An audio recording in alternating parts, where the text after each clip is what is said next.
Hello বন্ধুরা, আসসালামু আলাইকুম। তোমরা সবাই কেমন আছো? আশা করি ভালো আছো। আমিও ভালো আছি। আজকে আমি গরুর মাংস রান্না করব। তেল গরম হয়ে গেছে, এখন পেঁয়াজ কুচি ছেড়ে দিব। পেঁয়াজগুলো ভেজে নিব। পেঁয়াজ ভাজা হয়ে গেছে, এখন মাংসগুলো ছেড়ে দিব।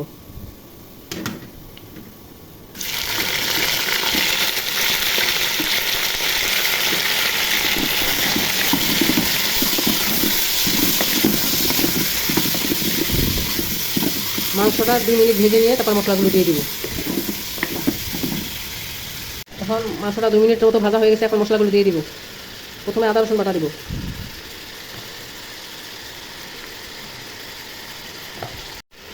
হলুদ, লবণ, ধনিয়া, লবণ, জিরা সব একসাথে, লবঙ্গ, তেজপাতা, দারচিনি আর 2টা এলাচ, ছোটো এলাচ দিয়ে দিব।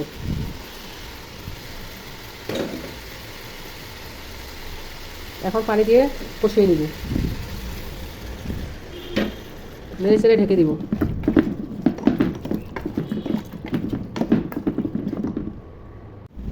ঢাকনা উঠাই দেখি, মাংসের মধ্যে বলক চলে এসেছে। নেড়ে ছেড়ে দিই,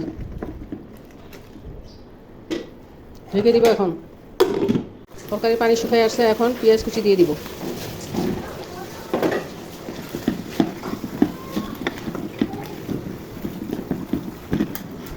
2টা রসুন দিয়ে দিব তরকারিতে।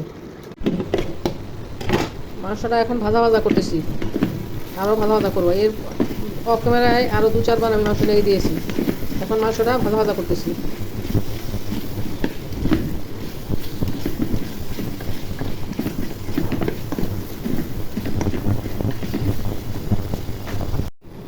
গরুর মাংসের ভুনা হয়ে গেছে, এখন রান্নাটা শেষ করব।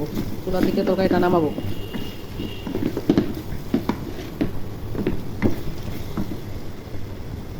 এখন এখন ছোটো এলাচের গুঁড়ি দিয়ে দিব। ছোটো এলাচের গুঁড়ি দিয়ে 5 মিনিট ঢেকে রেখে তরকারিটা নামিয়ে নিব। মাংসর ভুনা ভুনা হয়ে গেছে।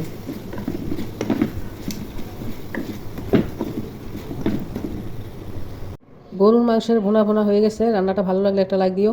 আমার ইউটিউব চ্যানেলটা সাবস্ক্রাইব করো আর আমার ফেসবুক পেজ ফলো করো। কোথাও হাফেজ, বাই বাই। নতুন কোনো রান্নার রেসিপি নিয়ে আবার আসবো।